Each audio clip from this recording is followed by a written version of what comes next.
Suatu hari, pesisir utara kerajaan Mataram dilanda kemarau panjang.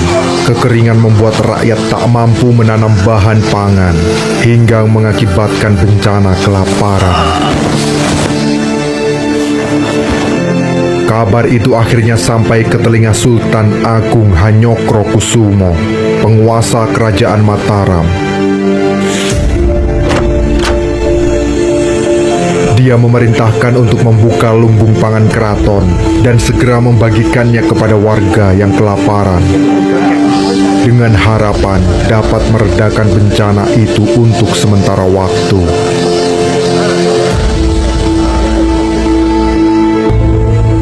Selain itu, Sultan Agung mengeluarkan titah penting. Dia memerintahkan Patih Sintorejo untuk membendung Sungai Sambong yang terletak di hutan wilayah Batang. Patih, pergilah ke Sungai Sambong. Sungai itu tak pernah surut walaupun musim kemarau panjang. Segera bendung sungai itu dan alirkan menuju persawahan warga. Hamba mengerti, Kanjeng. Segera hamba laksanakan. Patih Sintorejo bersama prajurit Mataram segera berangkat. Ketika mulai memasuki hutan, aura gelap yang tak menyenangkan seketika menyelimuti mereka. Pertanda ada sesuatu yang tak beres. Namun sang patih tak gentar. Dia melangkah mantap demi rakyat Mataram.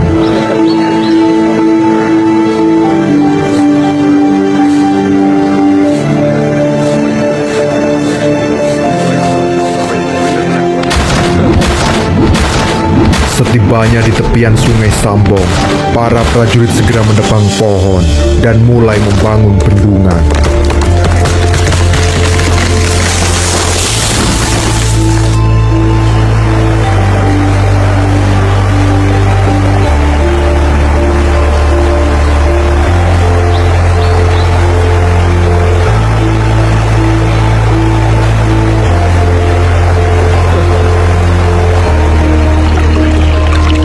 Sudah 3 hari, para prajurit bekerja keras membendung sungai.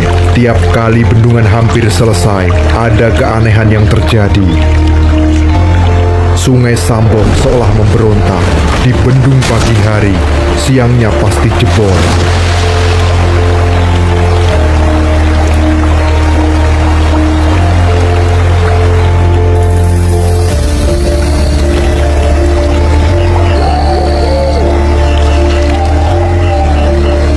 Ditutup rapat pada malam hari, esok paginya sudah hancur tanpa ada jejak yang jelas.